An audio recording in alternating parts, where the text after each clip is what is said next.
Hi, everybody. Welcome into a Thursday edition of the Computer America Show. As always, Ben and I have a terrific show planned for you tonight. In the second hour, we'll have computer and technology news brought to you by Slimware Utilities, the official optimization software of Computer America. But in the first hour, we're going to have Beltone South here. That's right. We're going to have the president of Beltone South talking about how the hearing industry is using technology 1 minute until showtime to improve our hearing, and how you can use your smartphones and other devices like this with something called Beltone First. He's going to be on the first hour of the show. So sit back, relax, enjoy the show. We'll be starting in about 30 seconds.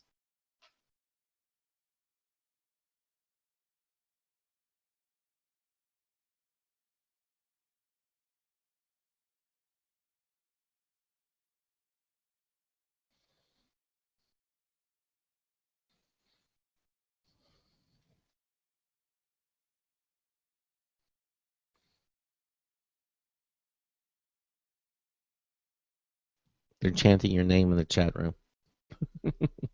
As they usually do and should. Yeah. I applaud them in that effort.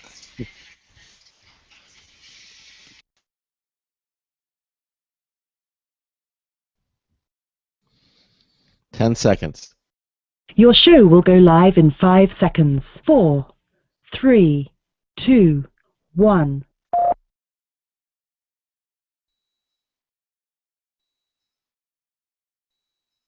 Broadcasting live, it's America's longest-running national radio talk show on computers, Computer America, hosted by national columnist Craig Crossman. Look for Craig's weekly column in your favorite newspaper. This show is being beamed nationwide at ComputerAmerica.com. Keep it here for technology news, computer products, guest interviews, and your phone calls. You're listening to Computer America. Hello and welcome into the Computer America Show. It's the nation's longest-running, nationally syndicated radio talk show on computers. Computer America is heard around the world and coast to coast. And I am your host, Craig Crossman. And I'm your co-host, Ben. And it's Thursday. Yeah! Yay, Thursday. Yay, Thursday. Welcome into a Thursday edition of the Computer America Show. We have a wonderful program planned for you, as we always try to do, here on the program. We had Intel on the show last night. Fascinating discussion about all the cool things Intel had unveiled at the Consumer Electronics Show in Vegas. We were out there as well, but we missed them. We didn't see them out there. We missed the gentleman who was Danny Cristofano, who we interviewed, senior product manager at Intel. But he was out there for the full show. We were out there up on stage, at the Showstoppers event. I know it should be pretty easy to find people, especially when it's a multi-day event. But a lot of people out there, they said that they walked miles upon miles upon miles. They've been out there for hours upon hours, for days, and they still didn't see everything. So it's completely understandable that I think it was like 100, over 100,000, maybe over 200,000 people were out at CES this year. Right. So that's a lot of people. Yeah, more pairs of shoes were worn out at that event. But, it's always a lot of fun. And we're glad we covered it. And as I predicted, we've been hearing, throughout the month, people coming back, many of our correspondents and people we've interviewed from the CES, and we picked up a lot more stuff. And we'll probably still do that in the next few weeks. So. But anyway, in the first hour, we're going to have Beltone South on the show. And they're going to be talking about how technology is helping us to hear better, literally. I mean, with many of the devices that we already own, like your smartphones. And this is really interesting stuff. And we'll get to that momentarily. I'm excited about the news. We covered some interesting news stories yesterday too, Ben. I was actually able to recycle some of the ones that we didn't cover last night because there were a few good ones, and even more coming out about some of the details for the Microsoft Press event, because that really was a lot of huge announcements. Yeah, for Windows 10, yes, a lot of interesting announcements. So good. I'm glad we're going to be doing that. All right. And, actually, and one more thing that I was actually talking to one of our, to one of our staff. His name's Kyle. Yeah. And funny enough, we were just talking to Intel last night about wearable technology. Mm-hmm.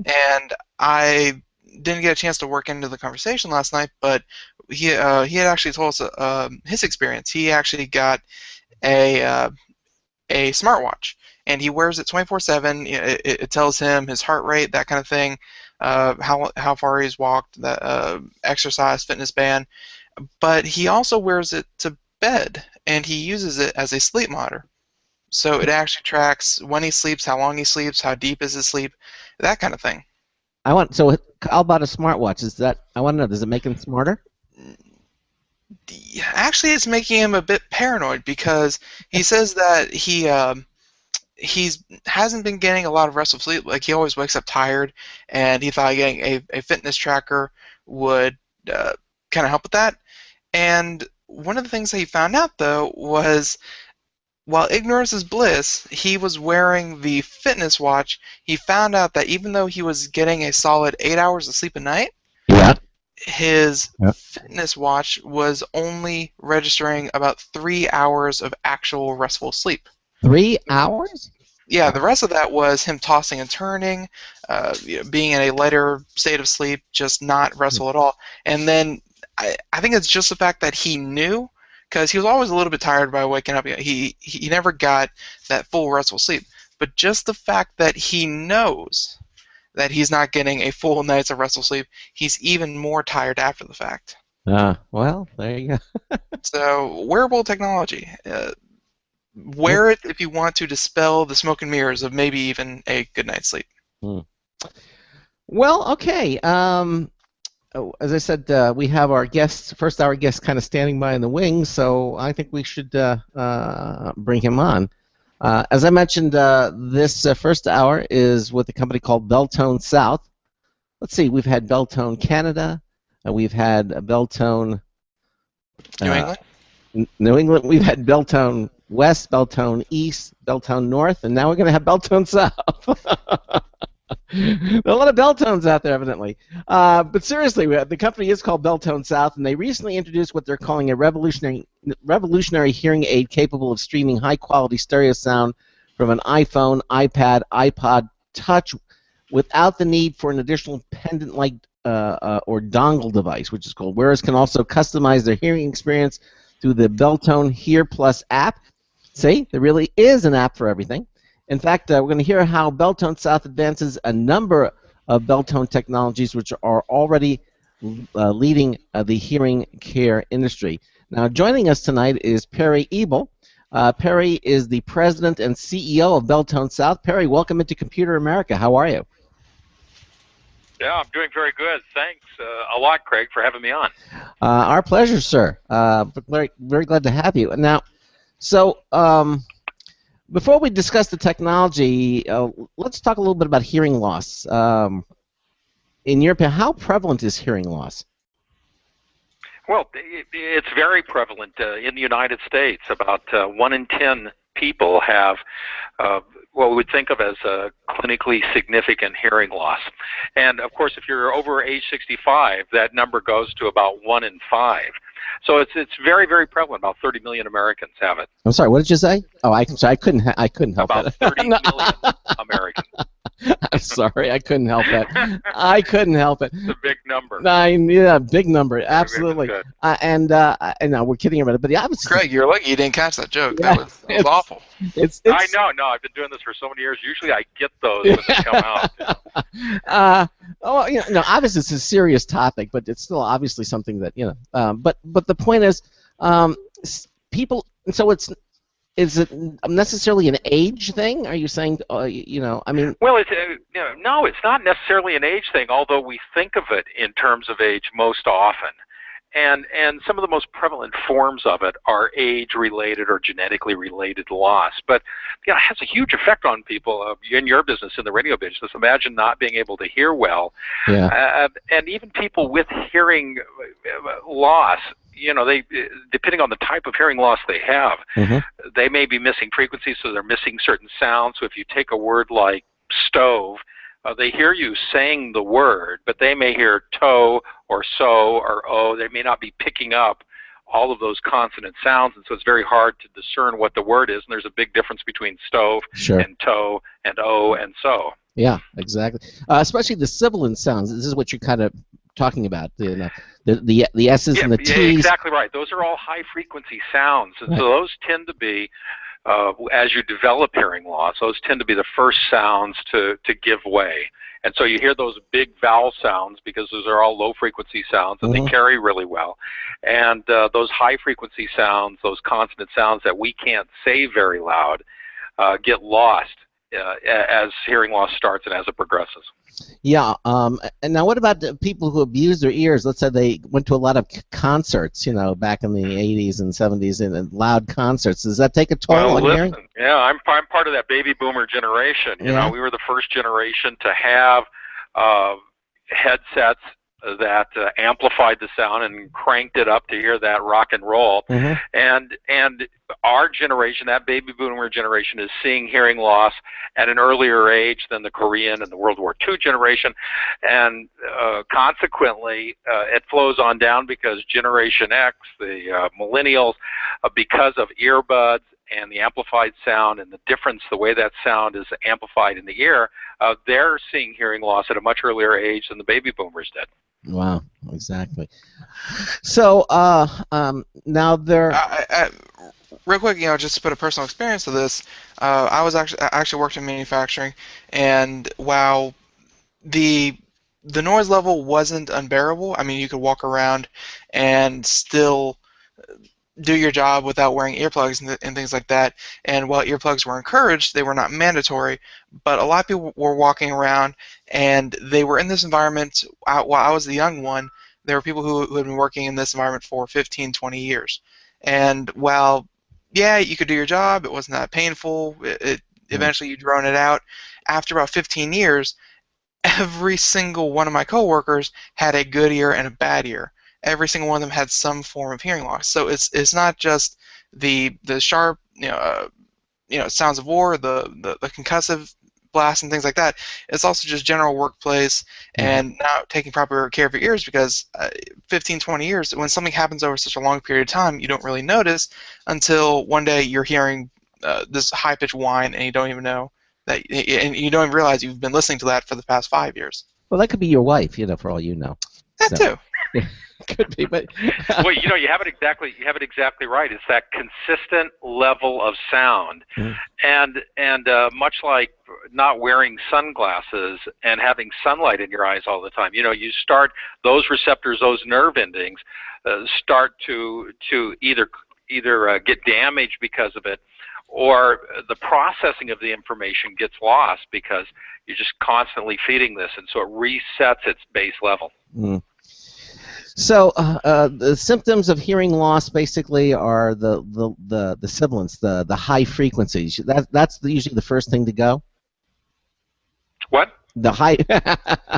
No, you're not going to get me on that one. You're not going to get. No, you're not going to catch me on that. No, usually, it's all those sibilant sounds that get lost initially, and so, some of the symptoms are if you find that you're saying "what" all the time.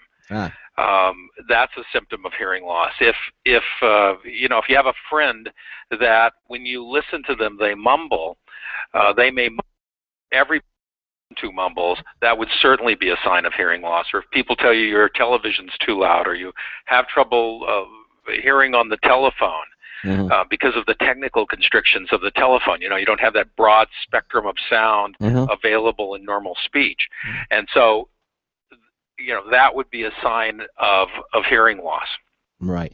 Now, and certainly directionality. If you're having trouble telling where sound's coming from. Oh yes. Well, now of course, just like our eyes, we use our eyes to see stereoscopic or 3D, and our ears, it's how we tell direction. I mean, in other words, whatever the sound crosses which ear first, that's the direction the sound is coming from. And if you have a hearing impaired in maybe one ear, that can certainly affect your sense of hearing direction, can it not? Yeah, it's one of the biggest challenges the hearing impaired have. If you have somebody that has hearing loss in one ear, the brain is the central. To use technical analogies, the brain is the central processing unit, and so if it's missing that input, it has a hard time putting those equations together where they make sense. And so, being able to locate sound has a lot to do with which ear hears the sound. Your head causes some sound restriction for the other ear, so it becomes a very difficult challenge, much like if you were sighted in only one eye. Right. Being able to detect the 3D. Yeah, exactly. So this leads me up to the question about how has technology been used to assist the hearing impaired. I mean, obviously we're familiar with the stereotypical hearing aid that has the wire, going down to the little cigarette pack into your shirt pocket, and speak into the shirt pocket, and that's sort of how it started, right? Yeah, it started off actually. The gentleman who started Beltone as a company, an engineer and a tinker, and one of his challenges was he had a neighbor that had hearing loss, and at the time there were things like amplifiers that, just basic linear amplifiers, but they were heavy. They were something you set on a table, and you connected a headset to your ears, and that's how you heard people. And his challenge was to see if they could make something portable. And so the first technical advances in hearing aids were things that you wore attached to your belt, and they had a headset going up to them, and that's how you heard the sound. They weren't all that good, and obviously 5 or 6 pounds, whatever the battery was. And I imagine, although I don't have any personal experience, that acid burns were a problem, and so you had all these things going on to it. As you went into the 50s and the 60s, hearing aids started to become miniaturized, much like you would think of a portable radio or a Walkman or something that we had years ago, with the earbuds going in. Was a huge advancement for the hearing impaired. They had ones that women used to wear in their bras. They were concealed in their bras, and that's how they held it. And so over the years, they've gotten smaller and smaller. Finally, at a level in the mid 60s and late 60s where it fit into the ear. It was a single amplifier that fit into the ear, and these are the things I think most people identify with hearing aids. You had this big thing sticking in your ear, and it had a big wheel on it that you turned to turn the sound up or down, and it amplified everything. So it certainly amplified some of the stuff you were missing, but it also amplified the stuff you heard well, and you heard poorly really loud. And then in the 70s, as we get into the digital technology, we started being able to start to affect just gains and parts of the frequency. And then as we got into the digital age in the 80s, obviously we were now doing some sound processing, and we were able to take and manipulate the sound in a way that made sense with the ear. The ear can detect about 24 bands or channels of sound, and as we were able to divide the sound up digitally, we could affect the sound and the channels that were missing, and give a much more normal hearing experience. Now, Perry, and we do this all the time on the show because we talk so much about technology in the news and technology advancements, and medicine and technology just work so well together. They're always doing brand new things.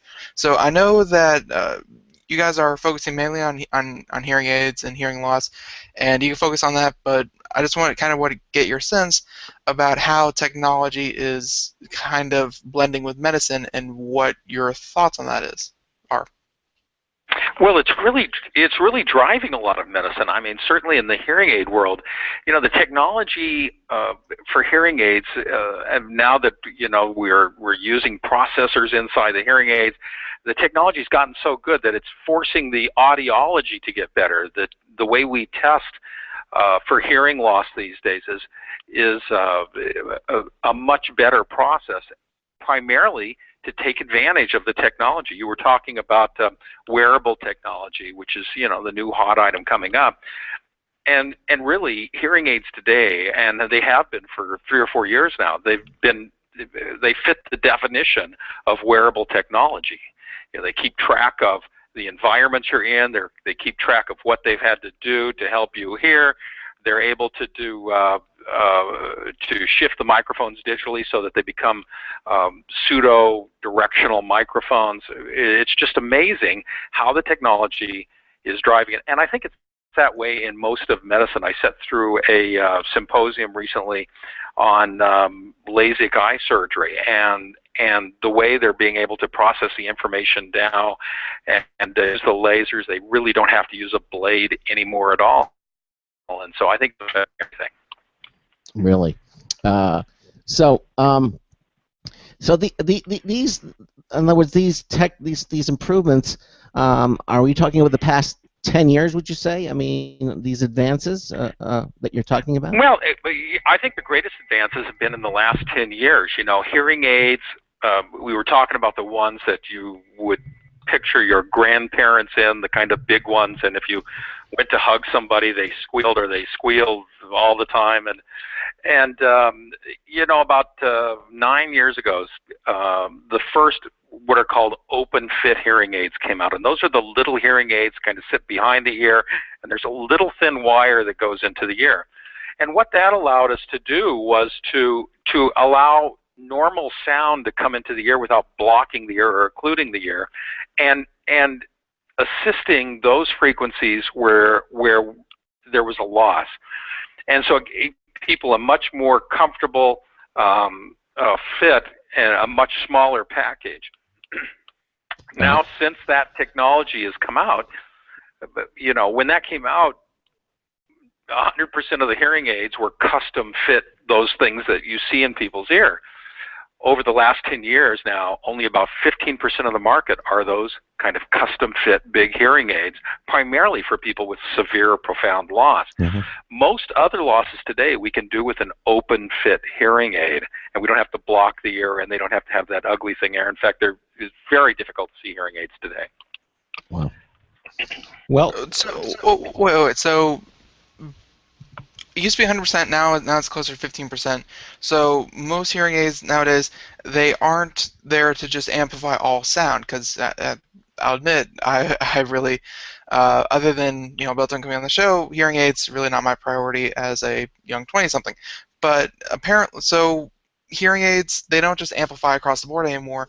They're just there to assist, say if you have problems hearing very high frequencies or something like that, you still get the sound as normal, like normal conversation or anything like that. You'd still get that normal, but then it would boost or aid in the delivery of high frequency? Yeah, you know, I mean, I think one of the challenges for the hearing aid industry and some other industries, if you think about some of the advancements in earbuds, you know, it's the same kind of technology that's driving all this, and that is this matter of getting as broad a frequency spectrum as you can in a very small device, and fighting the physics of doing that as well. You know, one of the challenges is still feedback. If you open up a pathway for the sound from the speaker back into the microphone, you're opening up a feedback pathway. And so today, you know, with the processing capability we have, and we have incredibly powerful processors in very small packages, you know, we can go in, we can manipulate the sound. So not only are we amplifying it, but we can change it to make it more hearable for that person. We can, much like you see some of the manufacturers that have noise reduction headsets, we use that same technology to get rid of background noise, because for somebody with hearing loss, background noise is a big problem. You know, that's always low frequency. If they can't hear the high frequencies and you've got all this low frequency in there, it just makes it that much more difficult. So we can reduce that background noise now. And we can use the processing capability to assess the sound environment and pick out those voices that we know we want to hear, and bring those voices kind of out of the background so that a person can hear much more easily. And so we can do frequency shifting. So if you're missing the very high frequencies, you just don't hear them, and so you're missing some of those consonant sounds, we can take those frequencies and shift them down into a range you can hear. Yeah. And so it's amazing what the technology is allowing us to do now. Now, is there, you know, obviously the technology has changed, and I would think the answer to this question is in other words, the adoption rate for hearing aids changed. Because as the technology becomes more advanced, uh, people can begin to wear these devices without looking like, your grandfather. you know, with Well, yeah, you would think, although, the adoption rate it's one of the things that we're still fighting in the industry is the adoption rate. I think the adoption rate for hearing aids is about, if you think of 100% of the people who could benefit from them, the adoption rate's about 25%. Wow. And it's been that way for a number of years. And that's because people associate that technology with some incredibly negative things. So we're getting old. And death. If you're wearing hearing aids, you've got to be near the death's door. And so those are psychological battles that but we're not limited by the technology like we used to be. Mm-hmm. And so the technology is there, and I think in our messaging to people, we're starting to break through some of these barriers. About 25%. And why the resistance? What do you think it is? Well, again, I think the hearing aid industry is constantly pushing to put a more positive message on the technology. I mean, who would have thought that you could convince people to wear a rather large plastic device behind their ear so they could talk on their telephone, the Bluetooth device? And because it took a while to kind of get. That looks cool, Yeah, it took a while to get that thing out, kind of get past having something in your ear all the time, and then it became a cool device. Yeah. And I think that with hearing aids, it's the same thing. People have this messaging about these big ugly things or their own experience within their family, and all the things that wearing a hearing aid might mean to them. And one of the battles that we fight is that battle to show them that, look, that big stuff isn't around anymore, and this makes such a difference in your life. And so it's no different than having to convince somebody, if you have to wear bifocals, and it's a little bit of a challenge, or glasses. It's something else that you've got to put on your body, on your face, but you adapt to it pretty quickly when you see the benefits of it. I guess we're all so vain. We don't want to, put something on our body that's going to make us look bad, So we need to bring fashion into it, or we have to miniaturize it so that you can't see it. We have to do something, Although, you're right. The big honking. Well, vanity. I'll tell you, vanity's a big issue, and I've learned, having been around people in their 60s, 70s, 80s, 90s, 100s, that no matter how old you are, you still want to look good. One of the things you do every day is look in the mirror and say, "How do I look?" I promise. You say, "Well, I don't know if I want to wear hearing aids because it makes me look old." I promise you. Oh, well, that's pretty funny. I promise you that it has something on a biological basic level of standing out from the herd, and you are therefore weaker. You are more susceptible. You are, to predators. You are just singled out. It may just be a social stigma, but it has to have that biological hard.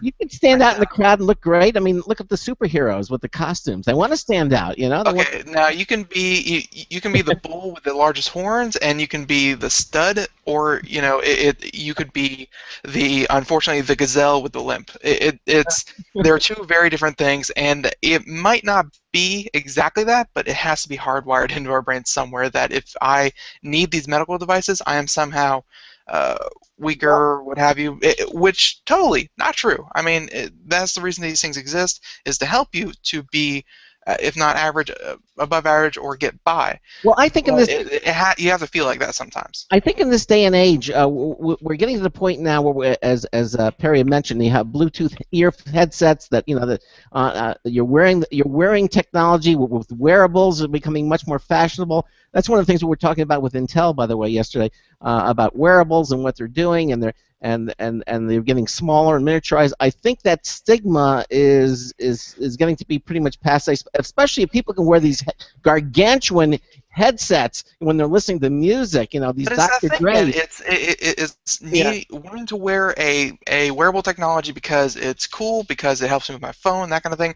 And then there's another one that maybe it makes me stand out because it makes people think I can't hear, makes people think I can't see, that kind of thing. They're two different, which I'm glad that Beltone, and I'm sure many other places are fighting the good fight of saying, hey, you don't have to be sad or regret getting these things. They will help you. They're easy to use. You can barely notice them. Yeah. You should check them out. Yeah, exactly. And I think that's the point you're Well, at. and I think and I know you were talking about being at CES, and you see people wearing Google Glass. Yeah. And it's distracting to look at them. Yeah. And yet they're perfectly content wearing it. And so I think, wearable technology is really exciting. It's exciting for our world as well, because really that's what we're doing. Those hearing aids keep track of so many things. The advancements in technology that Beltone announced this year allow us to geolocate hearing aids. The hearing aids geolocate themselves, so if they're going into an environment that they've been in before, they remember what they had to do, they immediately go into that mode. So I think there are other pieces of medicine where this wearable technology, now we're doing very simple things like heart rates and temperature. Well, I'll tell you what. Breathing rates and all of that. But I think it's going to become more and more powerful in terms of bio-assisting things that we're doing. I'll tell you what. We're at the bottom of the hour, so we're going to take a little break, and then we're going to continue on. We're talking to Perry Ebel. He is with Beltone South. He's the president of Beltone South. When we come back, we're going to talk about the specifics of these hearing devices and how they work. We'll be right back. You listen to the Computer America Show. Stay with us. Hey everyone, have you heard about the No hair removal device that's sweeping the globe? If you want to go weeks without shaving and get smooth, professional quality results, here's our favorite host, Cheryl, for No hair removal. Thanks. Hey gals, I love talking about my No. It's this cute little hair removal system that you can take with you and use almost anywhere at home or on the road. No more expensive in-office treatments, painful waxing, and no more wasting your valuable time. Got unwanted facial hair? No has patented thermocon technology that works on all hair and skin colors, so it's perfect for using on all body parts. And now you can take advantage of this incredible risk-free trial. Get the No, the facial kit, a travel case, and a $100 discount shopping card, and you don't risk a penny to try it. Try the incredible No hair completely risk-free. Call 1-800-953-5415. That's 800-953-5415. 800-953-5415. Hi, this is Craig Crossman, host of the Computer America Show. You have important meetings to schedule. Your company's getting ready for its IPO, and you're in charge of the PTA fundraiser this month. So how do you coordinate everyone to be available at the same time? Are you still using emails, phone calls, even text messages to schedule meetings with a group of people? How's that working out for you? Not so great, huh? It's a fact that every day, millions of people suffer from scheduling headaches. Well, with Doodle, scheduling meetings with a group of people is quick and easy. With Doodle, you can easily propose available times to each member. Each one checks off the times that they're available, and then you simply pick the time that works best for the group, all in an easy-to-read display that integrates with your existing calendar. Nothing could be more simple. Give Doodle a try for free, and like millions of Doodle users, you'll truly see how easy it is to find the perfect date and time for all your meetings. That's www.doodle.com.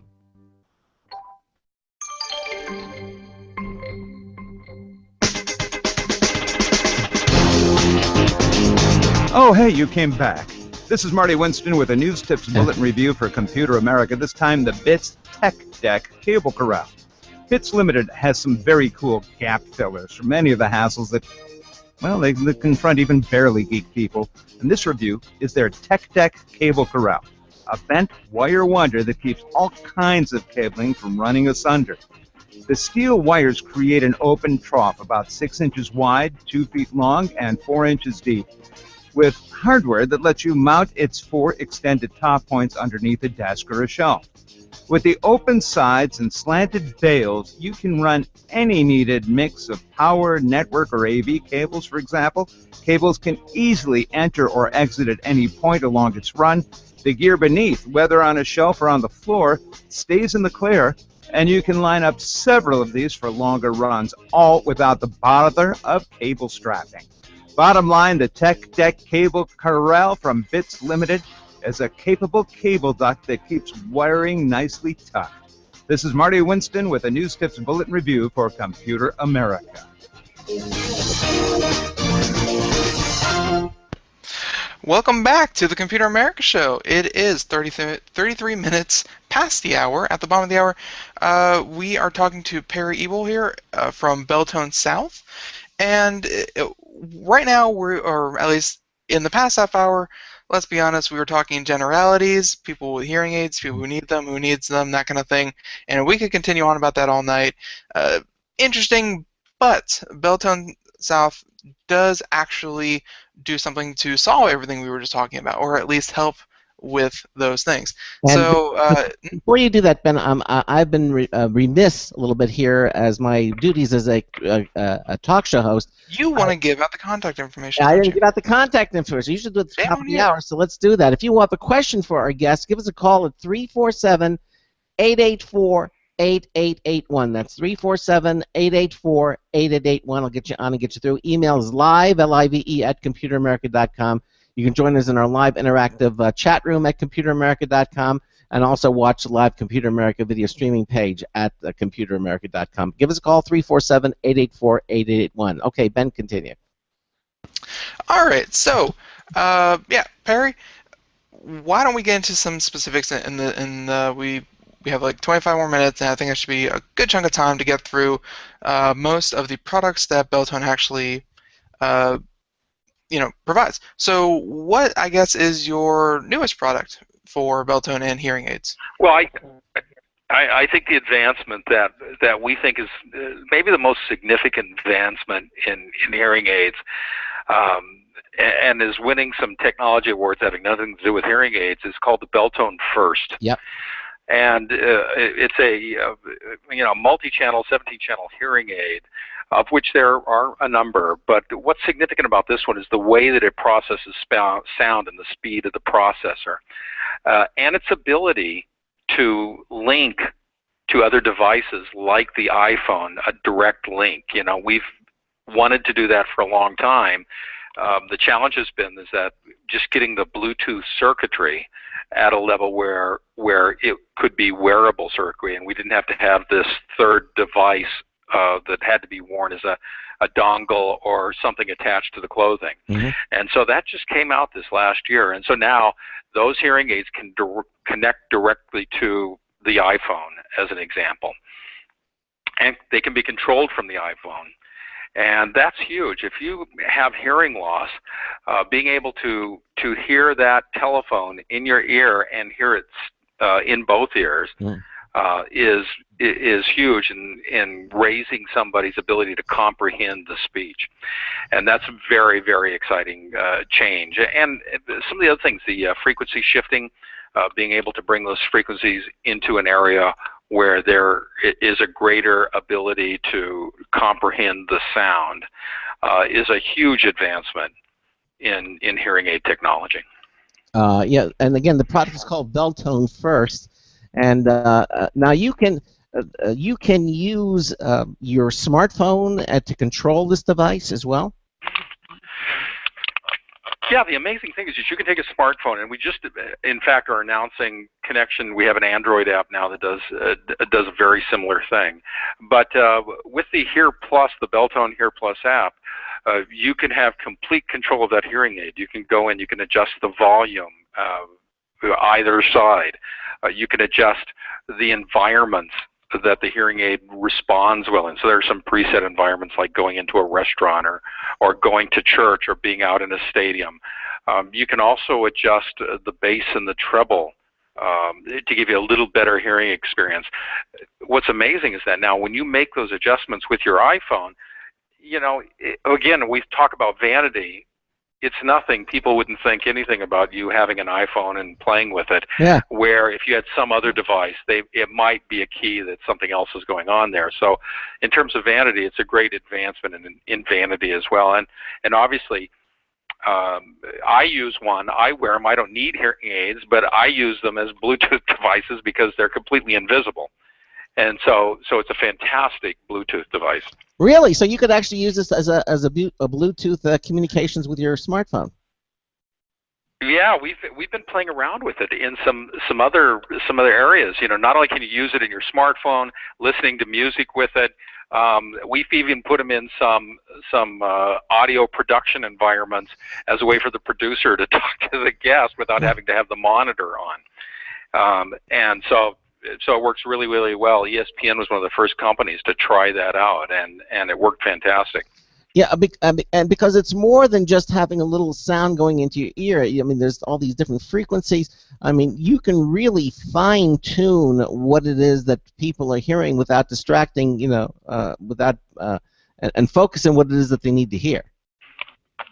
Well, again, yeah, and you know, we're always fighting the physics of it. So if we can take those high-frequency sounds and manipulate just those, and we don't have to drive a lot of power in the ear because we're also forced to amplify the lower sounds. That when we think about things like feedback elimination and distortion, we can really control that these days, and we can make those channels, those bands that the hearing aid is controllable in, match the bands of natural hearing, and that's a huge advantage as well. Again, you know, being able to hear is all about comprehension, and so the more we can modify just the sounds that are missing, the greater the comprehension, the greater listening experience, the greater life experience somebody would have. So this Beltone First is the product. Was Beltone the first to pioneer direct Bluetooth connectivity to the iPhone? In fact, that's why it's called the first. We're the very first to do that, and there are other companies I imagine will come up to the plate here soon. But you know, again, these other technologies that are typically used to drive that connection between the hearing device and something like a cell phone are FM devices. Those are subject to all kinds of outside interference, you know, depending on what gigahertz range you're transmitting, or do all those things you're doing. Now, with this direct Bluetooth connection, it's a very natural listening experience, and very simple to drive it. And so, again, because we're dealing typically with older people who may not be as comfortable with technology as the baby boomers or the generations after that, now it's very simple to learn how to use the technology and be able to control your listening experiences directly. Yeah, especially that you are finding more and more people of that generation are actually getting smartphones now. Because it's amazing the adoption rate. I mean, we have people in here. In fact, we're doing a gentleman who is 99 years old. And in one of our locations, you know, we're going to show him how to use his iPad to control his hearing aids. And so he's all excited about being able to be an iPad user, and we see this kind of excitement day in and day out. That it really is also not only assisting in the hearing part, but it's assisting older people to drive them to want to use the technology that's available today, like iPads or iPhones or things of that nature. Now you're talking about older people, but let's flip this around a little bit. What about younger people who do need? I mean, there are reasons why younger people need hearing devices. Are they aware of a product like Beltone First? And if so, how are they? Again, we're trying to get the word out there. I think it's a challenge that we're fighting every day right now. We know that we're seeing hearing loss at younger ages all the time, and of course there's genetic hearing loss that affects people of all ages, but the predominance of hearing loss really is those older generations. So when we're talking to people, we're talking to a broader market these days.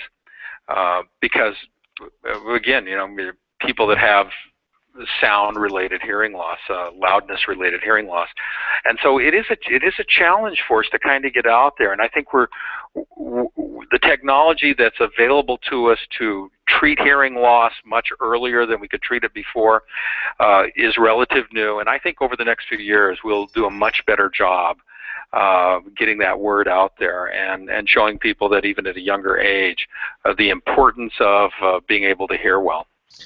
Oh, and real quick, before we jump into some of the other ones, I know we were going to ask this a little bit later, but I think it's an important one now, and that is hearing aids are traditionally a medical device, and with medical devices, most of the time they're either your insurance helps you pay for it or something like that.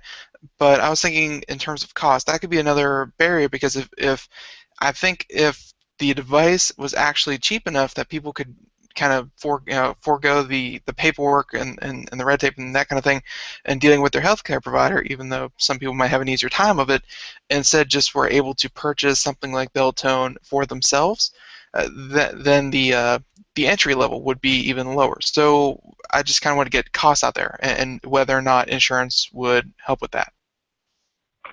Yeah, I'm really glad you asked that question, Ben. The challenge, as you said, with medical devices is sometimes their costs can be very prohibitive, and we have a broad spectrum of hearing aids in terms of both what they do and budget associated with what they do. And one of the things you see, you can go on late night TV now and see hearing aids advertised for, well, they can't legally call them hearing aids, but hearing assist devices that are selling for $35 to $500. And it's primarily older technology that's really not current anymore. But in the United States, a good pair of hearing aids that does exactly what it's supposed to do by a reputable company like Beltone and others, in the United States runs between $4,500 and $5,000 for a pair. Most of that market now is private paid. There are insurance plans that for it more are coming online all the time. Unfortunately, this is one of the things that the government covers so much crazy stuff, but people who really need help with hearing aids, Medicare, Medicaid, those aren't covered under government programs, although the VA is doing a much better job these days of providing veterans with hearing aids. Let me ask you this. So they're becoming more affordable all the time, but still they're a significant expense. There's no getting around that. Now, are people using this? You mentioned using it like regular Bluetooth headsets. Are they using it to give them like and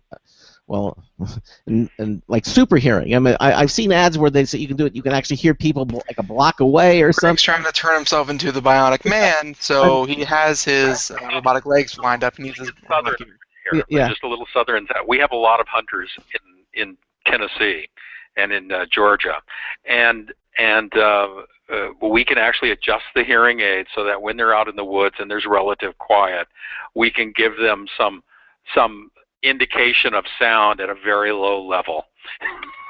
And so they can hear a stick crack 25 yards away. We do things like that, but that's not the purpose of it. The purpose of it is to give people a normal hearing experience. Right. Exactly. But you can people want to do that. They certainly it's available, or they can use this device. It is available. Okay. It absolutely is available. Okay.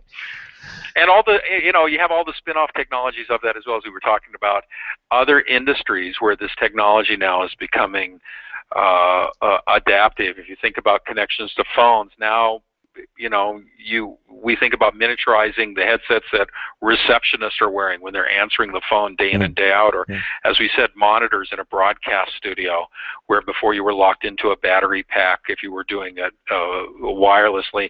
Now you don't really need that battery pack. You can do something very small that does the job and does it really, really well. Now, these small devices that are fitting into your, I don't know if this is an advancement that you're thinking about, but with all the wireless recharging technology, not having to take it out from your ear, but actually have the device charge with an actual through an inductive connection. Any thoughts about something like that? Well, that's certainly being worked on. For a number of years, and Beltone was a very early participant in some of the battery research that was going on around hearing aids. It is one of the challenges. Hearing aid batteries typically will last 100 hours. So if you have somebody that wears them day in and day out, that might be 4, 5, 6, 7 days. That would be about it, and they're having to change batteries. And over the course of a year, that can add up to $200 or $300. So, having rechargeable batteries is an important thing. There are hearing aids out there that have them. There are some real challenges with it, though. They have to be replaced. They're not replaced daily, but they might have to be replaced yearly. There's heat problems that they're getting around, and so there are really good companies like Rayovac and others who have made big leaps in battery technology, and we're going to see some of that coming out in the next year in a big way, I think. Well, that's good to hear.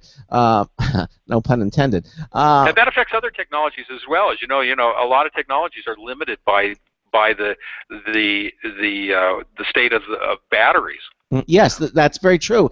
Batteries is one of the things that are holding us back in the technological arena, because we can do so much more with portable devices. But the battery life is that we need a quantum leap in battery technology, like nuclear batteries of some sort. But aside from that, you might not want to cut that kind of battery next to your head. But certainly a rechargeable battery that is using these induction technologies that are now coming out, where you can take your smartphone, just lay it down, and it'll wirelessly charge it. So there are technologies that are coming out, and I would certainly think that we would see things like that in the hearing, especially devices that go in the ear, so you don't even see them. Because I understand Beltone is developing products like that as well that go actually into the ear canal, where you don't really see them. Yeah, we do. We have some what you would call deep insertion hearing aids, completely in the canal hearing aids that are very smaller than a dime, and they go deep into the ear. They have a black fascia to them, so you can't really even see them once they're in the ear canal. Wow. And again, there's some limitations to that. There's some physical limitations to the kind of loss we can cover to that, but it's getting broader. All the time. The range of loss we're able to cover is getting better all the time. But induction technology is a great technology, but again, you're limited by how small can you make a coil that's going to do the job of charging the battery. And with hearing aids, we're always size limited. Yes, that's very, very true. How do you get them out of your ear when you stick them in your ear? How do you get them? How do you get it out? There's actually a very thin piece of nylon string that sits in the bottom of the canal that you can latch onto to pull it out. Wow. I thought it was going to be a little magnetic probe or something and have a magnet. See, I was hoping trained mice, but to each their own. Yeah, but that would make sense. You have a little pencil with a little magnetic tip, and you just go click, and it just pulls it out. It's a good idea. See, and I won't even charge. Well, a small royalty for that idea. Okay. Yeah, well, patent it. So we're talking about some of the advances we're looking forward to the future. We just touched on. Can you talk about any of the other advances that we're going to look forward to in the future? Well, again, I think that hearing aids in terms of their ability to understand their environments, I think that's going to be a big area of advancement. Really getting smart devices, so they're cognizant of the environments they're operating in. They can adapt to those environments without us having to go back into reprogramming. I think remote programming. Currently somebody with a sophisticated pair of hearing aids needs to come in and get those hearing aids programmed inside an audiology setting. But I think remote programming is a real possibility over the phone. Hey, being able to adjust the hearing aid. If you can remotely control somebody's computer, and have a session, I'm sure you can have something for the hearing aids too. I mean, the internet's bringing it all together, right, Perry? So. Well, absolutely. I mean, they're doing it with defibrillators, heart monitors, these things. People that wear those can, from their home, connect a device to it that programs them over the phone. Yeah, exactly. And not only from the home now, even from your smartphone. I mean, more and more devices. There are apps now that actually do that. So you don't even have to be at your house. You can people can monitor, what's going on with your with you remotely via the smartphones. I mean, the technology is just becoming so advanced, and I'm glad to see.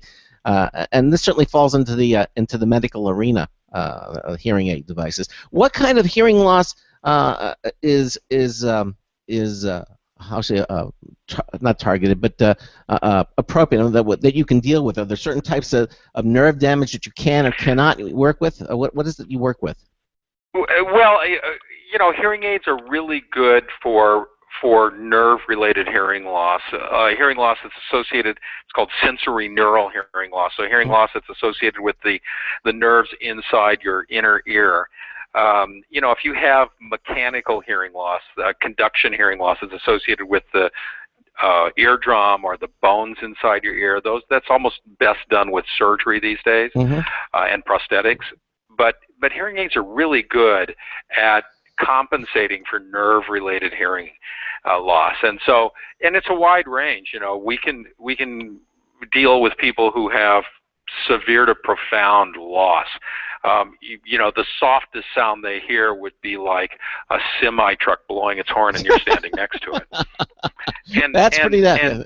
Yeah, it's amazing. Sometimes we'll test people. We can hear the tones outside of the sound booth, and they don't hear it. Wow. So yeah, and so even if they have a comprehension level of sound that's at 20 or 30%, and you can bring them up to 40%, it's a huge difference in their life. And these days, people are much healthier, and so that ability to restore some hearing and give people back their security, so that they know if somebody's knocking at their door, or somebody's walking around the porch, or if they're driving, the ability to continue to drive and know that you're going to be able to hear children playing in the street, or the police, or the fire truck.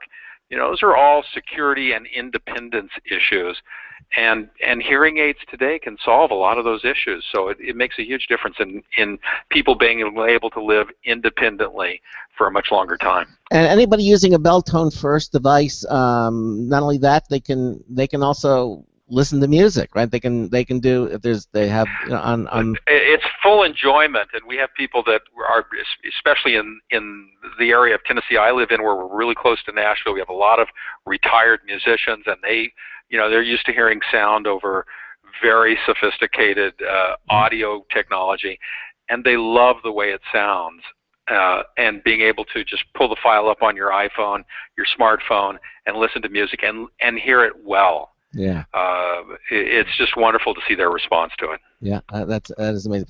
Now, we touched on it again, but let's talk a little bit about the cost again. For typically, what kind of price range are we looking at? Well, in the average pair runs between $4,000 and $5,000. Now, we have hearing aids that are $2,000, and we have hearing aids that are more expensive than that. So it really depends upon, the things that we're always trying to look at is what is the loss, what is somebody's lifestyle, and what is their budget. And we always are matching those three ingredients to come up with the perfect hearing aid for the person at a cost they can afford to have it at. But don't you just love when someone walks into Beltone and says, "Hey, the sky's the limit. Just make it the best you can possibly make it," right? If you find somebody who does that, give them my number. Certainly will do. But no, and Beltone does a great job. Beltone has a foundation, so we're doing our very best to be good community citizens as well, and for people who are unable to afford some of this technology, to give them a path to it that they wouldn't otherwise have. And so Beltone, for the 75 years that it's been doing business, has been very, very good at making sure that we're living up to our responsibilities as part of just good citizens. Well, again, the website is www.beltonesouth.com, and you can check it out for yourself, or just go to computeramerica.com. Just go to our website, click on our show notes page. You'll see today's show, January the 22nd, and you'll see the link right to the Beltone South website right there, and you can check it out for yourself. Perry, I want to thank you so much for being with us here tonight. I would have liked to, got you on our Hangouts, but maybe next time we'll have it set up and we can figure out and get you a set up so we can actually get you on the Hangouts version too. Well, thanks a lot, Craig. I look forward to coming back. Hey, Perry, absolutely. Listen, have a great evening, and thanks again for being with us here on Computer America. Have a good evening. Good night. Good night. Good night. All right, bye-bye. All right, there he goes. Again, Beltone South, and you can see it all for yourself at the Beltone South, BeltoneSouth.com website, or again, at our show notes page at ComputerAmerica.com. Just let me take this brief moment to talk about our contests that are up in full swing. Head over to a contest page at ComputerAmerica.com where it says under the Interact menu, it'll say Enter Contest. You'll see our Logitech contest where we have not one, not two, but three great prizes. Our grand prize being the Logitech X300 mobile wireless stereo speaker. Comes in 4 colors. It's valued at $70, and you get to pick the color. And this contest goes, it started this past Monday. It goes through Friday, February 27th at midnight. Over the weekend, we'll draw the 3 winning names. On the 2nd of March, we'll announce the 3 big winners. Also, one of our contests that we do every Friday is our show reminder. Just subscribe to our email newsletter, the show reminder. It's completely free. Just click the subscribe button. Just fill it out, email address, first and last name, hit the subscribe button. It'll send you a confirmation email to which you must reply, and once you've done that, you are in. You get the show reminder, which is the only publication in the universe which tells you who's going to be on the show for the entire week. And from that list of subscriber names, every Friday we draw a winning name to win the Logitech T650 rechargeable glass touchpad. It's made of glass. It's gorgeous. And it's valued at $80. And it's wireless, rechargeable. It's a beautiful touchpad, and we give one of those away every single Friday. So head over to our contest page at ComputerAmerica.com. Enter in all of our contests. They're all free. They're all private. We give your information up to no one unless you win. Then we'll tell them how to mail you a prize. That's it. You'll have a lot of fun doing it, and who knows, you might win something really nice. Okay, we've got news stories coming up next. We do. Yes, we do. We're going to talk about a HoloLens. What is a HoloLens, and how will it have an impact on PC gaming? Some of the stories we're going to be talking about here. What else do we got? We got something from Popular Science. We have a cord cutting guide. We have a smuggling cocaine peddling drones. We'll be right back. Stay with us.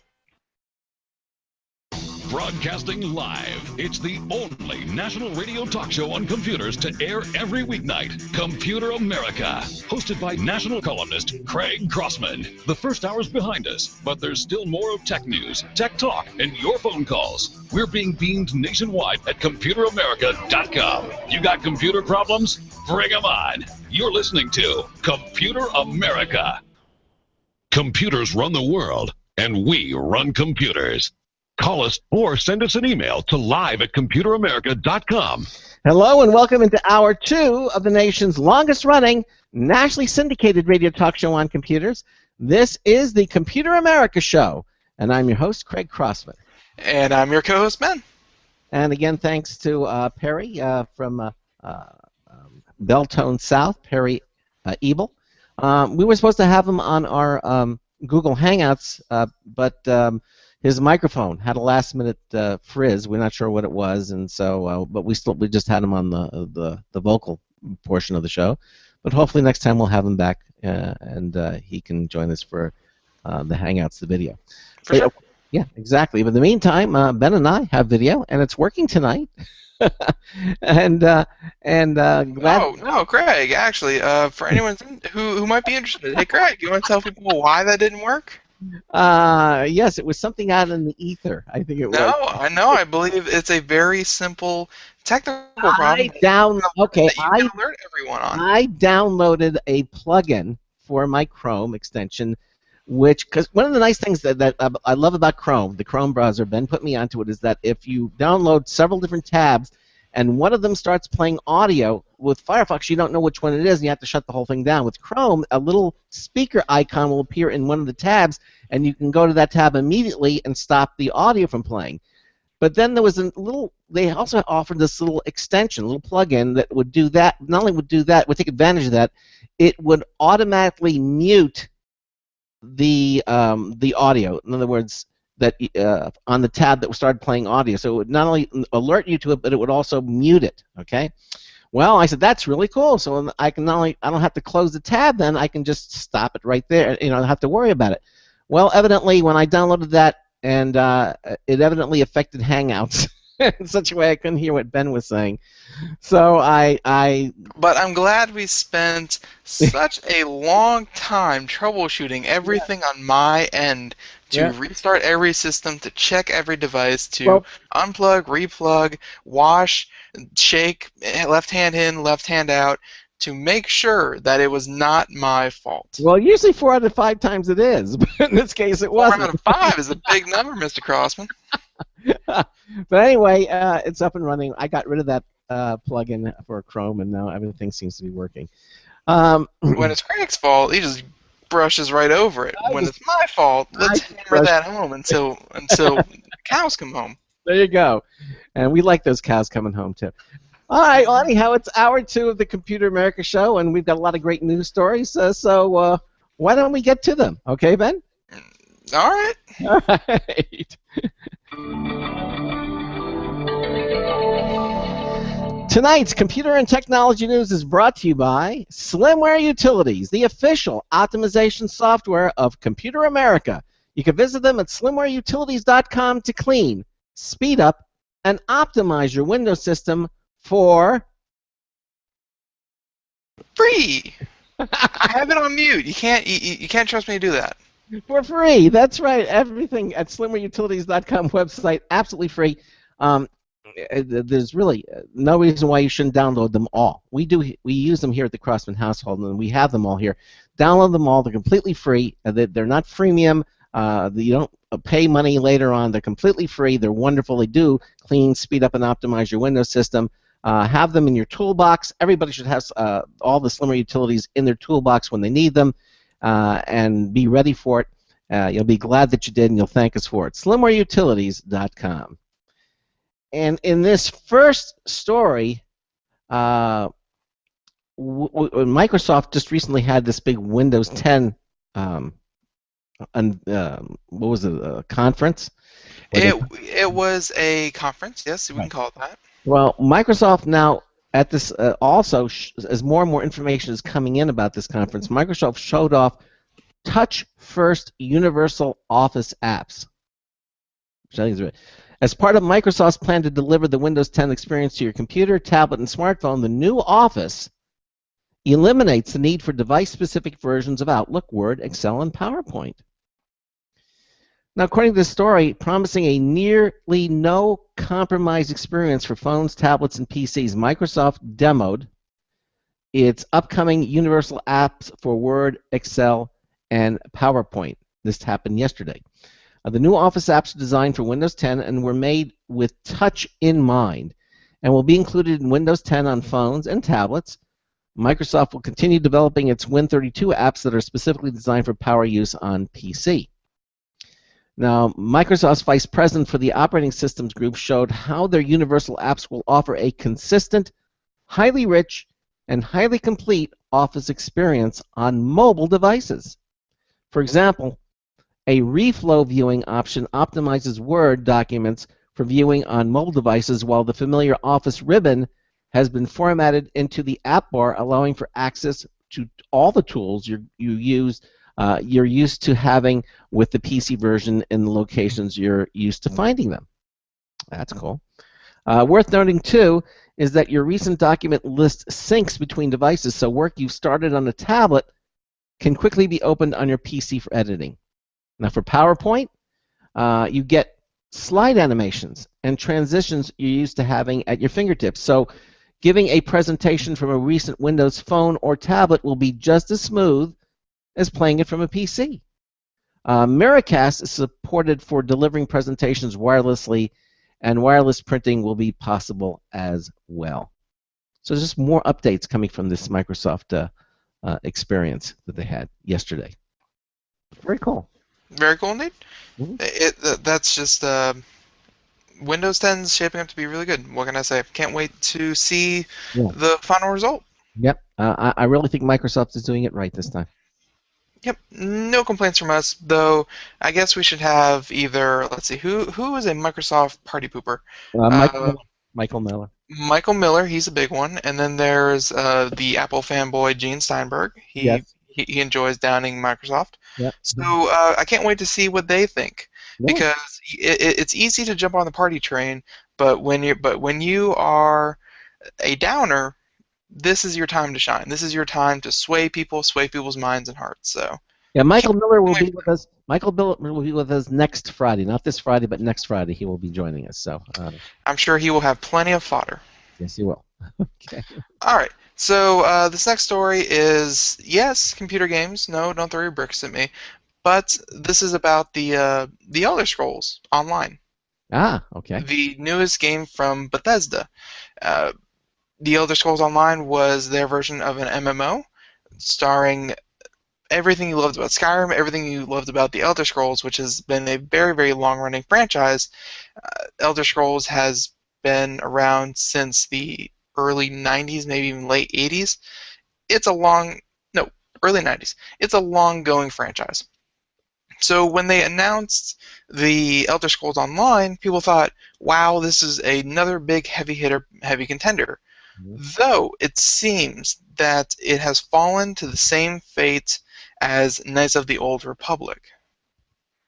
Knights of the Old Republic being the other MMO that was produced by, I'm currently blocking the studio name, but it is an MMO, think World of Warcraft or EverQuest, what have you, but using the intellectual properties of Disney and Star Wars. So Elder Scrolls Online, even though it had a huge fan base and it was an all-new way to experience Elder Scrolls, unfortunately the player base just wasn't there to support it and follow in Blizzard and World of Warcraft's footsteps of a $15 monthly fee and a $60 game up front. So instead, they are ditching the monthly fee. If you have purchased, or if you have a copy, or if you ever buy a copy of the Elder Scrolls Online, you will get the base game for whatever you pay for. So for $40, $60, whatever you pay for it, you will get the full game, no strings attached, no monthly fee, no nothing like that. Good for people who want to play it without paying that $15 a month. Also, they will be releasing the Elder Scrolls Online for PlayStation 4 and Xbox One, the next-gen consoles. Think about all the news we had related to the Xbox One and PC compatibility coming up, and through Microsoft's new announcements from yesterday. But that doesn't mean everything's going to be absolutely free, and you buy one game and you're going to get tons of content. While there are many, many ways to play the game, and it is still an MMO, so you'll be playing with a lot of different people, and it has a lot of content already built in through just the basic $40 to $60 game. There will be many ways to pay. So they're going to a sort of freemium model. Freemium in the fact that you still pay for it, but then they're going for microtransactions on ways to either customize your character, to get special items, things like that, special mounts, what have you. Many, many other games have done this, and they continue to do this because it is a great way to make money without inconveniencing their player base and actually getting more people to join and try out these microtransactions. It worked out really well for Knights of the Old Republic because it gave them a steady cash flow, and it actually increased their user base when they did away with the monthly subscription. It actually increased money. So Bethesda's hoping to take the same route, go the same way, and so if you were kind of holding back saying, oh, I don't want to pay another subscription, I don't want to pay another $15 a month, I'm already paying for my Netflix, for my internet, for whatever subscription services you're currently assigned to, you can now buy the Elder Scrolls Online and play that forever for free. Wow. Without the monthly subscription. Though there will be downloadable content, so new content that you won't be able to play unless you actually purchase the DLC, and there will be special items in game and things and special looks that will only be available through microtransactions, which I think perfectly acceptable. It's a good way to make money, and without making people pay for something that, I mean, you get that bill every month on your debit card or on your credit card on your billing statement, and it reminds you every month, did I play that enough to justify another $15? And it makes you think every month, should I cancel it? Should I keep playing it? Should I play it more? That kind of thing. Without that, they're going to see a lot more people return and a lot more people play. So if you're holding back, no more reason to. Check out the other scrolls online. Okay. Well, now I know there's a lot of anticipation for the upcoming Apple Watch. A lot of people looking forward to it. But interesting story from Engadget, and the headline says Apple apparently has not solved the smartwatch battery life problem. Let's see. I didn't know there was a problem. Yeah, neither did I. Now, according to the story, this is from Engadget, Terrence O'Brien. He says everyone has been waiting to hear just how long Apple's smartwatch will last on the charge. Because remember, when you take it off at night, it clips onto the charger on the back, and it's very, very easy. It's like almost magnetic. It just clips right to it. It's very easy to put down. And I've always thought, if I do get this, it'll be no different really than I do with my watch. I don't wear my watch when I go to bed. I take my watch off and put it on my nightstand, night table. What a weirdo! How do you know how long you slept? Well, the point is, I don't wear it at nighttime. I used to many years ago, but I don't anymore. And so I put it on the nightstand, and of course that's ideal for the Apple Watch. You just put it on the nightstand, and it would be charged again. But anyway, he says, well, anyway, asking the question how long it's going to last on a charge, he says we'll have to wait for confirmation, but current rumors don't suggest there's any reason to believe that Apple has solved the biggest problem plaguing the market. According to 9to5Mac, the Apple Watch will settle in at about 2 to 3 days in standby mode and between 2.5 and 3.5 hours of active application use. In other words, not much better than existing smartwatches. Just displaying the watch face is enough to drain the battery in 3 hours, though we imagine nobody's going to keep the time displayed for 3 hours straight. Apple's goal is apparently 19 hours of mixed use, but reports are that it will probably fall short of that benchmark with its first generation device. Part of the short battery life is certainly due to the powerful processor on the inside. 9to5Mac sources indicates that the S1 chip is not too far behind the A5 inside the iPod Touch in terms of pure performance. It's powerful enough to keep the tiny but Retina-class display chugging along at 60 frames per second. And that relatively beefy processor is running a stripped-down version of iOS codenamed Ski Hill rather than some bare-bones firmware designed simply for pulling in notifications. So what does this all mean? Well, we'll have to wait for a final product to say for sure, but it seems safe to assume that reviews of the Apple Watch won't be praising its battery life. Wow. Good? Well, bad. Well, what do you think? Well, I've said this since day one. That high technology devices, we just don't have the battery technology to support them like we want. And here's a perfect example of that. We can do so many amazing technological things, but the limitation is not the technology, it's the batteries that we use. We need some sort of quantum leap in battery power, battery life, and we just don't have that yet.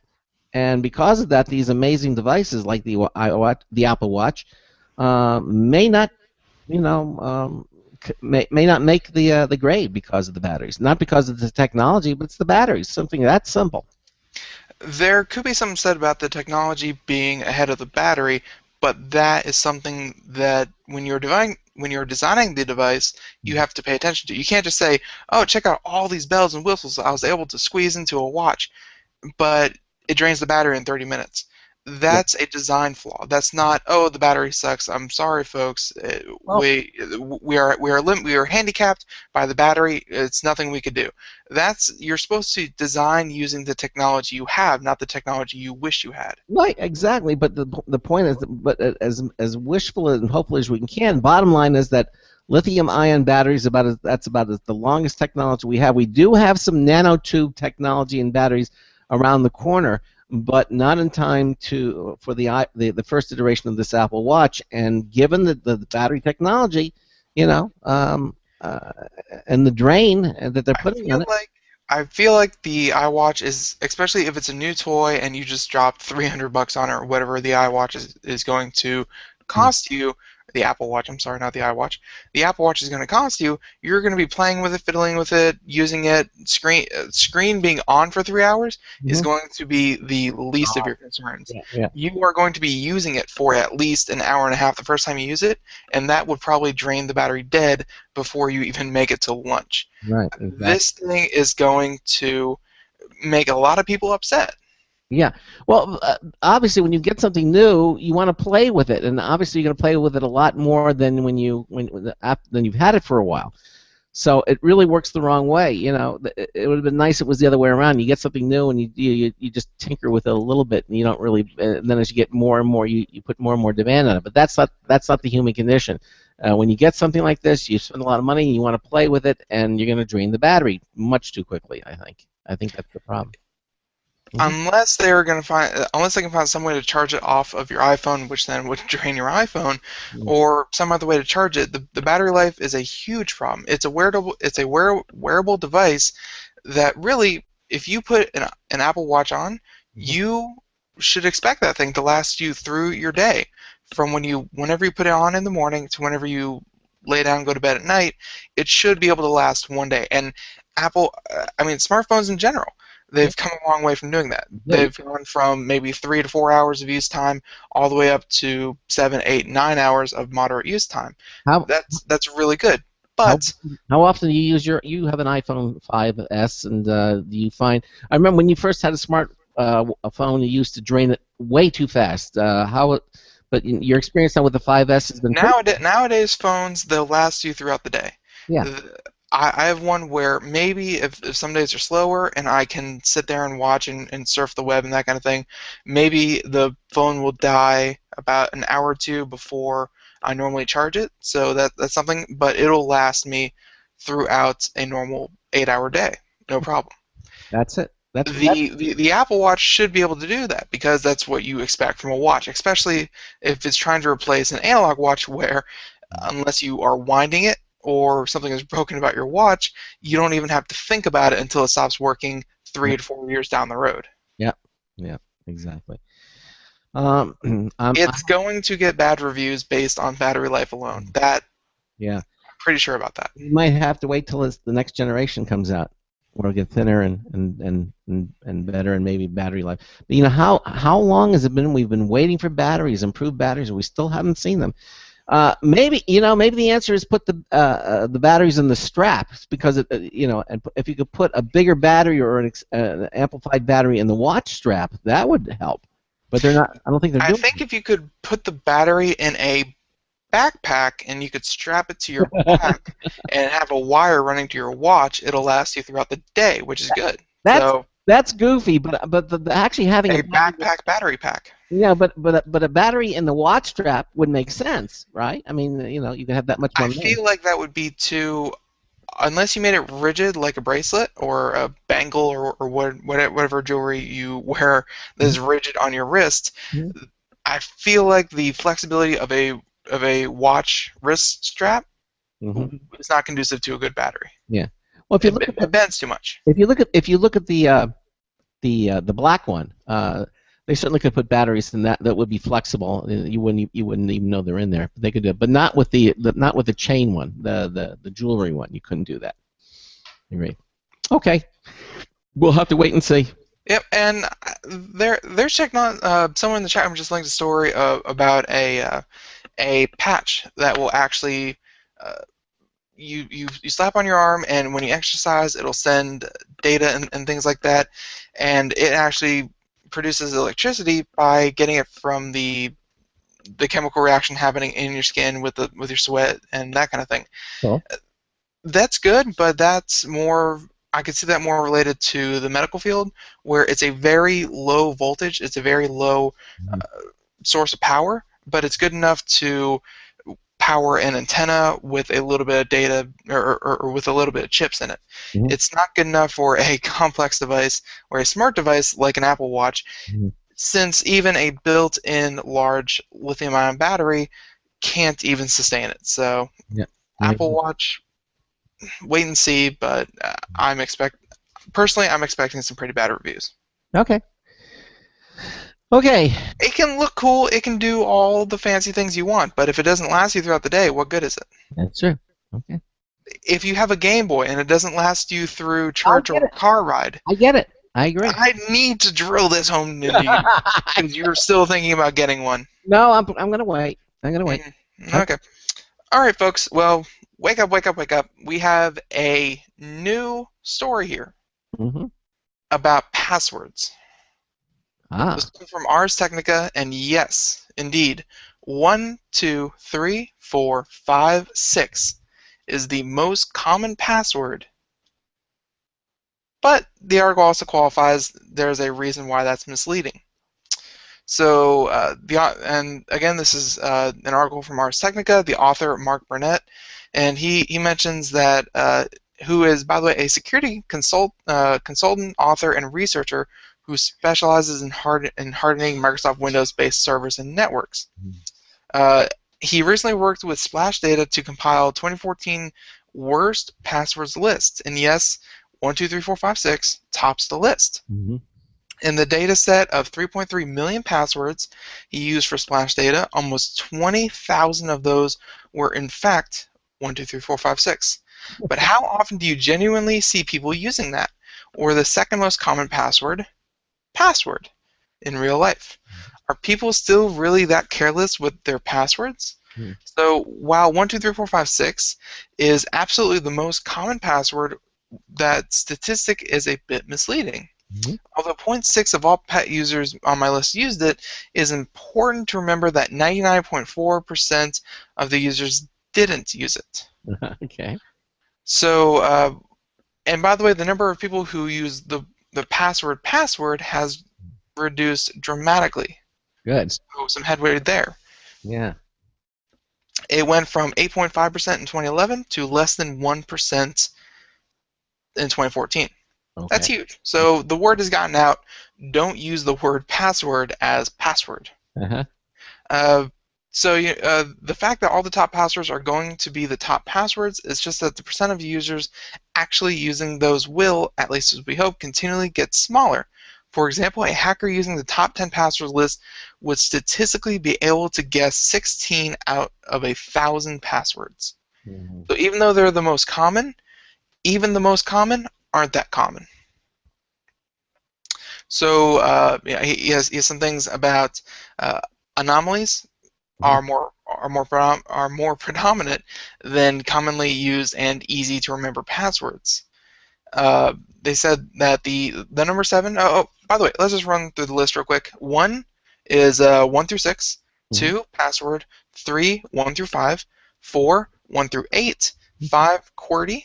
6 1 through 9. 7 1 through 4. So 5 of the top 10 are just 1, 2, 3, 4, however many long the password requires you to make your password. Number 8, baseball. Huh. Number 9, dragon. Hmm. I guess people have a fantasy bent on them. Yeah. And 10, football. I would have said basketball. Football's more popular than basketball, I believe. Evidently, yeah. So yeah, if any of those, if I said any of those, and you said to yourself, how did Ben get a hold of my passwords? Please go change it immediately. Just please do. Password, baseball, dragon, 1, 2, 3, 4. Yeah. Dumb passwords. I'm sorry, it just is. So cracked passwords are crackable. Hack companies are hackable. So here's the thing that a lot of people need to remember is that even if you have a complex password, if you have a complex, very sophisticated password, you are still susceptible to the weakest link. And sometimes the weakest link for these passwords are indeed the company themselves that are actually storing your information. So a lot of companies will store your email account, they'll store your account information, including your username and your password, and sometimes even, unfortunately, your billing information, which is very, very valuable to hackers. So even if you had the most Charles Tendell approved complex password, it doesn't matter if the company that you give it to is hacked and they have your now very complex password. Doesn't help you because they have a list right there in front of them of what your password is. Okay. Yep. So yeah, no indication of user attitude. Don't worry about it. And of course, a lot. By the way, a lot of this data comes from a book he had written about passwords and internet security and things like that. But actually, at the very end of this article, they do recommend one thing that we have said on the show before, and that is use a password manager.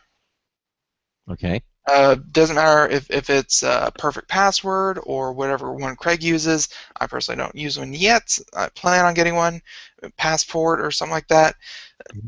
It's an easy way for you at least, to have secure passwords. Even though a company can be hacked and your secure password can be stolen, it's still good to have one. It's a good line of security, and using a password manager keeps the stress off of your brain trying to remember that 8-digit number, letter, capital letter, underscore, special character password, and lets your computer take care of it, handle it all, and you are safer and less stressed about your passwords. Right. So passwords, they're still important, and you should probably still change them once every 6 months at least anyways. All right. Okay. It's good to know. Good to know. That's all you got? Good to know? Good to know. About passwords? Craig, Yeah. I feel like you already knew this information. What do you mean good to know? Well, don't use 1, 2, 3, 4, 5, 6. Don't use password, and don't use baseball or dragon or query. You don't have any Craig Crossman approved. You're I like columnist. What do you recommend people to use for passwords? I like what Charles Tyndall recommended. Remember, you pick something and then you look at the keyboard and you go one to the left, one to the right, and you stick with that pattern, and and you encrypt your password that way. And I think it's actually a very clever method to use. We're at the bottom of the hour. We got another News Tips Bulletin review from Marty Winston coming up. Office 2016 is going to hit desktops later this year. Cool. And also, Surface RT was only to get some of Windows 10's upgrades. Those stories and more coming up. You listen to the Computer America Show on the Boost Radio Network, the Blog Talk Radio Network, and the IRN Radio Network. We'll be right back. Looking for a best friend? Brother Wolf Animal Rescue has your best friend waiting just for you. The mission is to protect and enhance the lives of companion animals and the people who love them. Their no-kill rescue shelter is open year-round, making it easy for people to adopt their best new friend. This year, Brother Wolf will find homes for over 2,400 orphan dogs, puppies, cats, and kittens. All have ended up as an orphan through no fault of their own. Brother Wolf has created a safe, nurturing environment where these special animals can heal emotionally and physically until they find a lifelong home. Their life-saving transport program brings dogs and puppies from overcrowded shelters in the south to rescues in the north where homes are easier to find. Brother Wolf Animal Rescue is a 501c3 organization. To learn more about their life-saving work and to make a donation, visit their website at www.bwar.org. That's www.bwar.org. Help to realize Brother Wolf's vision when no animal is euthanized for lack of a home. Who's a good boy?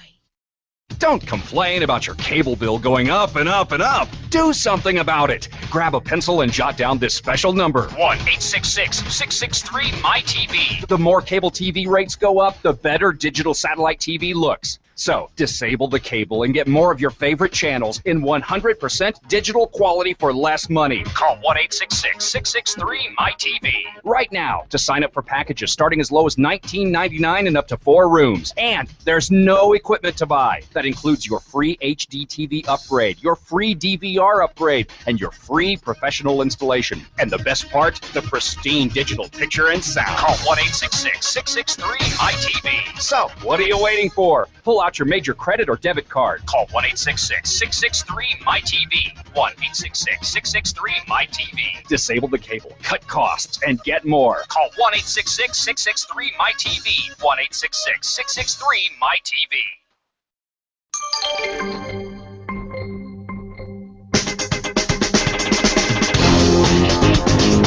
Aw, hello. This is Marty Winston with a News Tips Bulletin Review for Computer America.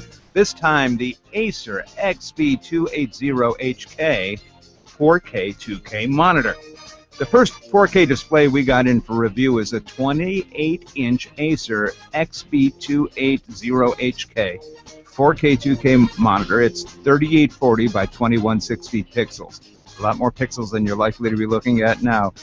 It's designed specifically for gamers. Later on, we'll review the lush NVIDIA graphics card it takes to drive it over a DisplayPort cable. Our judgment on picture quality begins, you don't anticipate this, with a magnifying glass. And we were impressed with the high ratio of active area per pixel, meaning the pixels are closely spaced for a better image tableau. When driven by a PC, NVIDIA G-Sync matches the GPU graphic processor speed to the screen refresh rate, and we note that the display is rated to 144 Hz refresh. Compare that to 60 Hz or 30 Hz for what you're used to watching on TV, with a 1 millisecond response time. Bottom line, while the 28-inch Acer XB280HK 4K 2K monitor is great for gaming, it's also an asset to legibility for everyday computing, especially with multiple window multitasking going on. We even urge users to consider biting a second bullet and working doubly productively with a pair of these.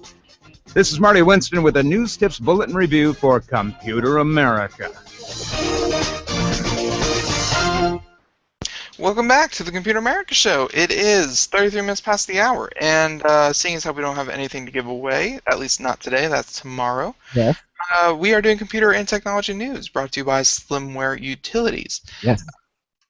Craig, it's your turn to pick a story. Well, I've already picked it. It's from Engadget, and it's talking about Office 2016. Office 2016 will hit desktops later this year. Wow. At its Windows 10 event yesterday, Microsoft spent some time showing off how its universal apps would provide a similar experience across devices. Office was certainly part of that conversation, and today the folks at Microsoft revealed that this year's installment of the desktop apps would arrive before the end of 2015. Yay! The update for mobile, labeled Office for Windows 10, will come pre-installed on phones and tablets running Windows 10 free of charge, with touch-enabled Word, Excel, PowerPoint, OneNote, and Outlook all included. While we'll certainly keep our eyes peeled for an exact date, Microsoft says we can expect Office 2016 to arrive during the second half of this year. Who knows? Maybe it'll roll out in time to lend a hand when school starts back up in the fall. See, so I like this because they're naming it 2016. So because if they named it 2015, by the time it came out, people would think, oh, it's obsolete already. At least it gives them a full year, a little over a year for the name anyway. I'm actually surprised that they're coming out with this. I mean, I thought that Windows 365 or Office 365 was going to be their end-all be-all of products. Well, evidently not. Evidently not. But it looks like it's going to be. They're still going to have a school edition, as they said. Microsoft does a great job of marketing it to students, where if you have a valid college email address, things like that, or you can even find them on campus selling hard copies. Imagine those. You can actually purchase or pick up a condensed version of the Office suite. So just PowerPoint, Access, Word, Excel, that kind of thing. You can actually pick them up for very, very cheap because, as you know, college students are very, very broke, if not just in crippling debt. Yeah. So Microsoft does great things about providing them free software. And yeah, I guess 365 isn't going away. No, it's not. It's going to be just a continually updated, still subscribe to a thing. And then I suppose you can purchase the standalone Office 2016 or 2016 product if you don't want to have to deal with subscriptions or anything like that. You just want it, download it, keep it. You're good to go forever. Yep. Let's see how. So not a bad option, though I still feel like 365 is going to be the go-to option for a lot of people. I would think so. I think you're correct. Okay. Okay. Well, your turn. All right, my turn. Here's one about drones and how they are doing hard drugs. Drones are Hard drugs. they won't they're always in it. Yep. Yep. Yeah. So A Mexican meth struggling drone. no, a Mexican meth smuggling drone is not struggling. The drone does not have a meth addiction. It is actually bringing the meth into America. Yes. Mexican meth smuggling drone crashes near San Diego. I love that little subtitle heading. Yep, the subtitle, again, Popular Science, Kelsey Atherton. Yeah. It's a bird, it's a plane, no, it's a drug mule. Superman has fallen low. Yeah. No, but in the transitory space between Mexico's Tijuana and America's San Ysidro, Yeah. I don't know, the drone flew. 6 rotors carried it forward, and strapped to his body were 6 packets of methamphetamine weighing more than 6 pounds. Wow. Discovered by Tijuana police, crashed in a parking lot just shy of San Ysidro border crossing.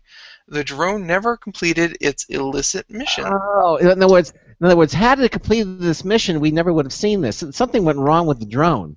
Yep, indeed. So smuggling is a business as old as prohibition against it, and operating outside the law, smugglers often try and innovate with technologies old and new. For crossing the U.S.-Mexico border, smugglers have tried catapults, I remember that, ultralight planes, and pneumatic cannons. Yeah, they try to shoot drugs across the border using cannons. Right. Within the United States, a drone was already used to smuggle phones, drugs, and tobacco into a prison. That's pretty clever. Yeah. The DEA noted that drones carrying drugs have illegally crossed the border at least 150 times since 2012. Yeah.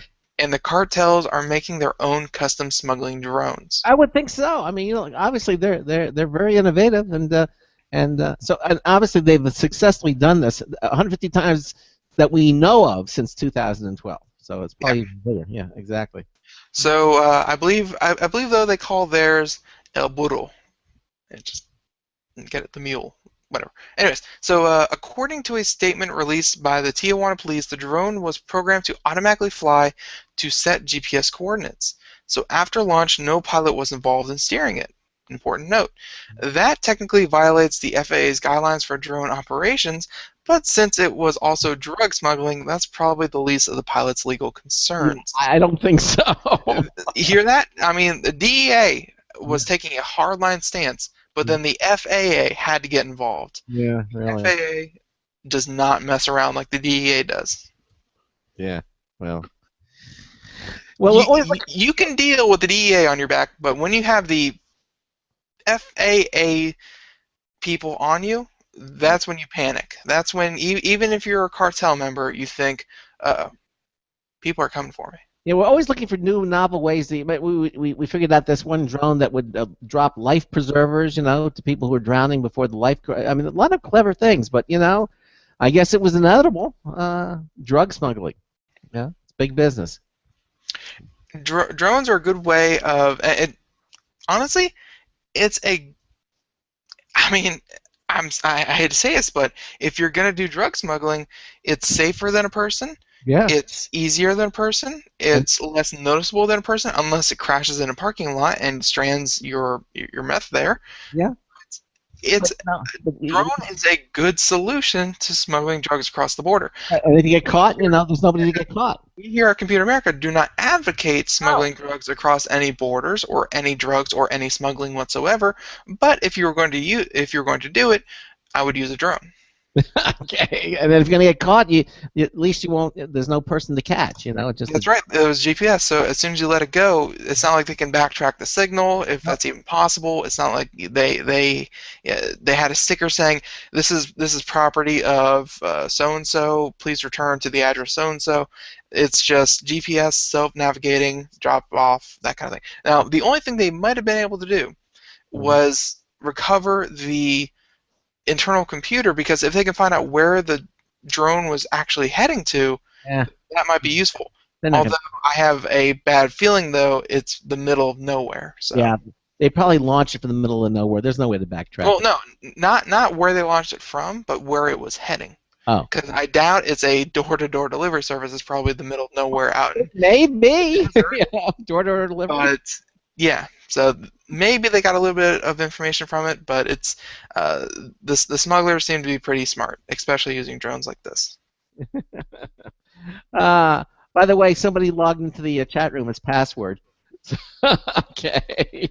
Yeah, we never said that your username cannot be password. Yeah, The username password is a very good username. It's just as long as your password is not password. Well, the O in password actually is a 0, so he's got W0. Don't give away the man's secrets. Okay.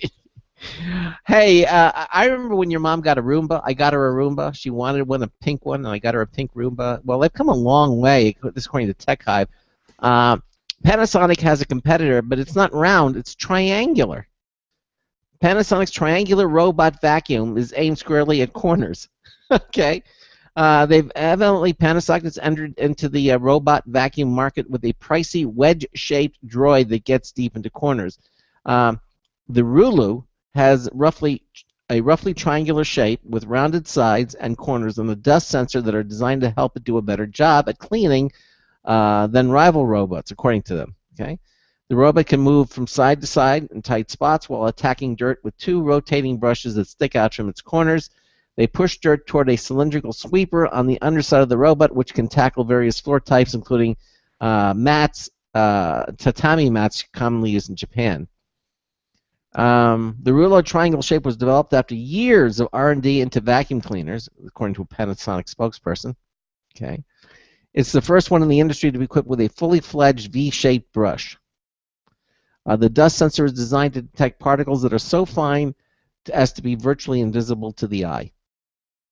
Now, the Rulu weighs around 6.6 pounds. It's about 11.8 inches across. It's equipped with an ultrasonic infrared sensors to help it navigate around obstacles and follow walls, which it combines with moving in random directions while covering a floor. It can operate for about an hour in automatic mode.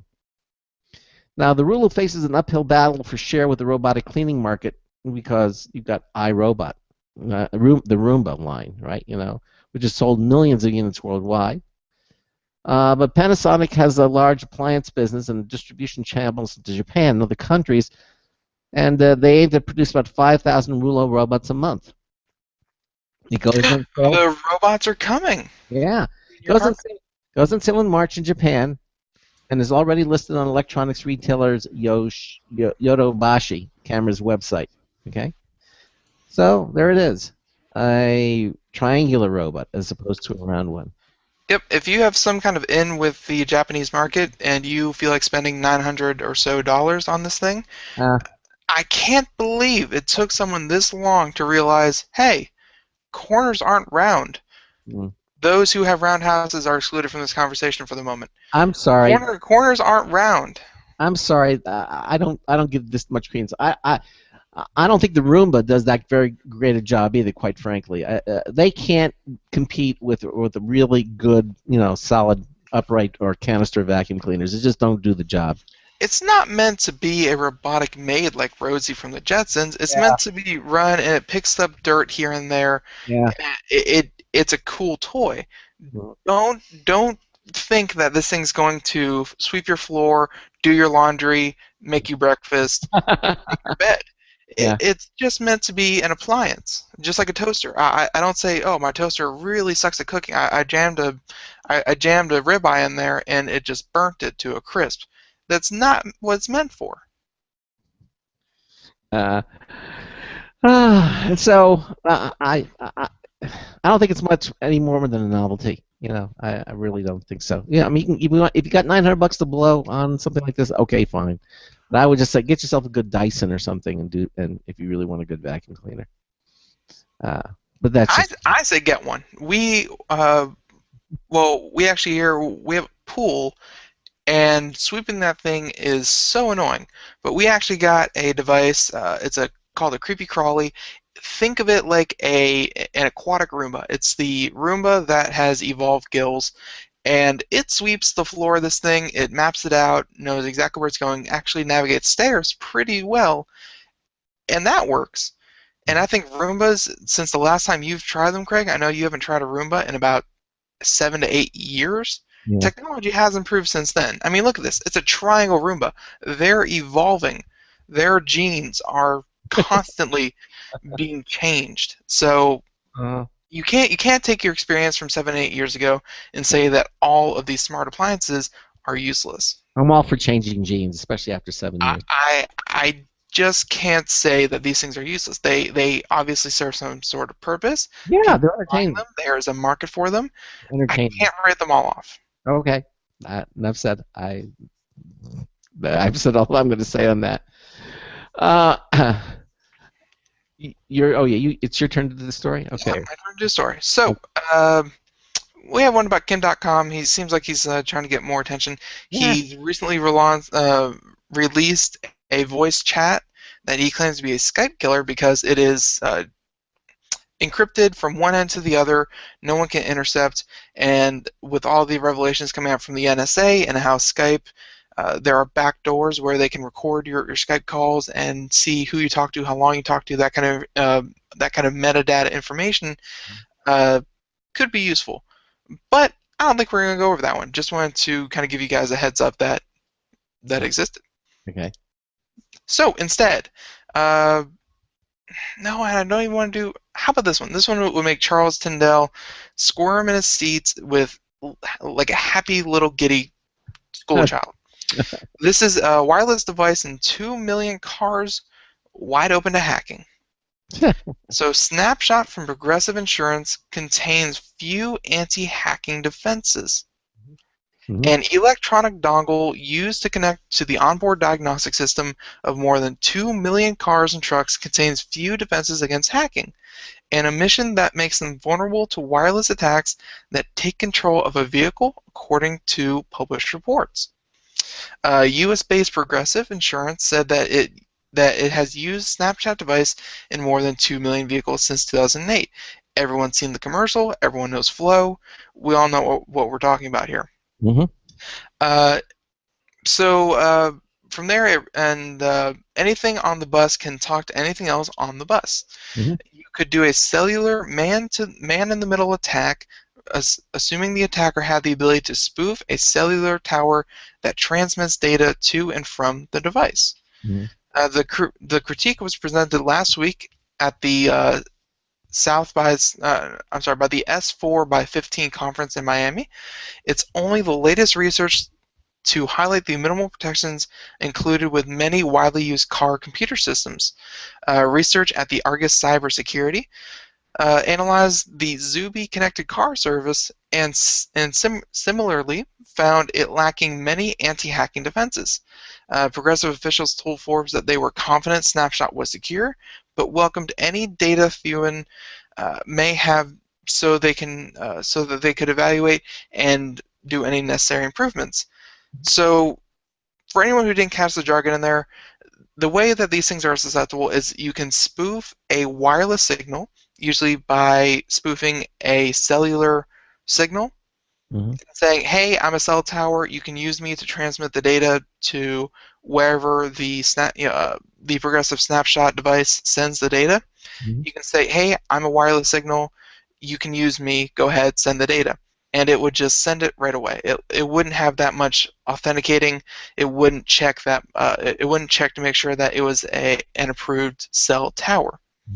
So, with that being said, apparently, pretty big flaw, pretty big hole in the security, and Progressive said, we've put a password on it. It's probably 1234, but we put a password on it. We are confident that they're safe, but if you find anything to the contrary, let us know. Send the data on over. We'll take a look at it. Don't hold your breath. But it's something that I think we've been preaching here for a while, especially with Intel highlighting the Internet of Things, and especially at CES, how so many devices nowadays are getting they're getting Wi-Fi capability, they're getting cell capability. they're getting all these ways to connect to other devices, to connect to the internet, to connect to all these kind of things. And when it talks to more things can talk to it, and that means more people have access to what it knows. So I don't know why anyone would want to hack a crock pot that you're cooking a roast in, but it can happen. I feel like they're putting connectivity in all these devices, but then they're not thinking about the inevitable. How do we keep people who are not authorized to access this device? How do we keep them out? That question isn't being asked yet, or at least not asked as often or early in the process. So you get wine coolers for hotels. They are on open Wi-Fi, no password, no nothing. You can find them, you can access them, and you can mess with the settings from anywhere as anyone. We've seen it many, many times. It's just security is not a threat. They think that if it's not a PC, there's nothing to gain from hacking it. Therefore, we don't need to protect it. And with cars coming into the mix, there's a very clear reason why you wouldn't want a car to be hacked, and that is you're probably driving it, or in the future it might be driving you. I would rather not some kid take control of it and say, okay, we're going to the Atlantic Ocean, and then we're not stopping. That's what you don't want happening. So connected devices, there's going to be a pushback sometime in the future where security has to be taken more seriously. I wish Charles Tindall was here to back me up on this. I know he would, but this latest story just about the progressive snapshot proves that security really is taking a back seat, even though more and more devices are becoming hackable in the traditional sense. Yep, I agree. What do you think, Greg? I agree. I mean, ever since I heard the story about this autonomous driving cars and hackers taking over them, I've always said this has been a huge target. And I think Charles would agree. Yeah. But not just cars, though. Well, everything is becoming accessible. Yeah, accessible. Door locks, you name it. Crock pots, anything they can get, they can do it. Exactly. Crock pots, pacemakers. It's crazy. It is crazy. It's part of the world that we're going to be living in. And it just I am sure the proper safeguards will be applied. We'll probably have a couple of Unfortunately, you need those rude awakenings because it doesn't seem like they're building them in from the ground up. No, but when people start getting hurt by it, then that'll get them to start doing it. Maybe they feel like if they put security in there, it would just be another threshold to work around or work through to get the device to work properly, using a connected service. But I feel like that's a challenge that has to be tackled sooner rather than later. Yeah, exactly. I got a short story that I wanted to do here. It's just again from Gadget. Surface RT. Remember the Surface RT notebook that Microsoft put out?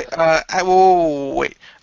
Yeah, Surface RT. If you bought it, we're sorry, but it's not really a full Windows device. Yeah. You will not get the full features. Yeah. Real quick though, we actually had a request in the chat room to actually do this story real quick. This one came out about a week ago. Okay. It is called the TextBlade. Oh yes, the keyboard. Yeah, it's a mini keyboard. Costs about $100. You can look it up. It's called it's called TextBlade, TextBlade, and it has one of the most unique designs that I know I've ever seen. It's really cool. It is cool. It's a tiny magnetic keyboard. It just has 8 keys, but you can touch type with it. And basically it's a new concept, and it's a dainty little keyboard. But now I understand one of our chat room participants is actually getting a TextBlade, and we're going to try it out. Yeah, and he kind of wanted us to point out to everyone. I'm sure he'll give us his feelings on it, but as far as the device itself goes, it's very cool. I mean, it has the entire QWERTY keyboard in its entirety. It's kind of bent, but it folds up into 3 very thin slip-in-your-pocket nodes. Very easy to carry around, and then you connect them together, and it has, again, full QWERTY keyboard, as well as a touchpad, spacebar, all that kind of thing, where you can navigate any device. if you are looking for some way to kind of add a keyboard feature, not just use the virtual one on your iPad or your iPhone, this thing is smaller than an iPhone, but it is indeed a full keyboard. Yeah. Basically, look, it is a cool item, and but we're pretty much out of time here. I want to just take a moment to thank our guest again from Beltone, Beltone South, for being on the show and telling us about that. Coming up tomorrow night, we're going to have two guests. I want to take the first one's going to be called CyberSafe PC. And this is an interesting product. It's something brand new. The idea behind CyberSafe PC is that it prevents identity theft and key logging, that type of thing. You basically have from having your computer hacked by a professional hacker. And the interesting thing about this is that the price is like, it's a subscription service. It's like $9.95 a year to keep this thing in front. And then supposedly it's something brand new, and we're going to be introducing it here tomorrow on Computer America. We're going to have one of the main people, spokesperson for CyberSafe PC, on the program in the first hour, and I'm looking forward to this. It's going to be an interesting interview. 90 seconds. And then in hour two, we're going to have a company called Piper on the show, and I don't know too much about them. There's no information about them, but they're going to be with us in the second hour. And worst case, if they don't appear, then we'll have computer and technology news brought to you by Slimware Utility, because they are the official optimization software of Computer America. So that's all coming up tonight. But I've seen different malware products, but CyberSafe PC is going to be very, very, very interesting, and looking forward to having them on the show. Again, thank you all for being with us here tonight, here on the Computer America Show. We didn't really have too many technological problems tonight, so that was good. And now you're going to bring it up, and now you're going to jinx it. No, all right. Well, yeah. No, I won't jinx it. And thanks to all of you in our chat room. I saw some new faces, and I saw some faces I haven't seen in a long time. Some very old faces, some very weathered, old ancient faces. Yes. Exactly.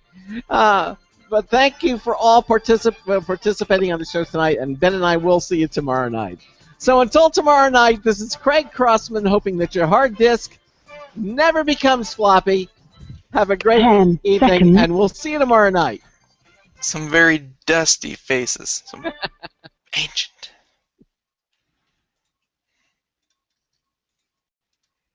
Thank you for using Blog Talk Radio. Goodbye. All right, everybody, thank you for watching us on our Hangouts, our live computer video streaming page, and Ben and I will see you tomorrow night.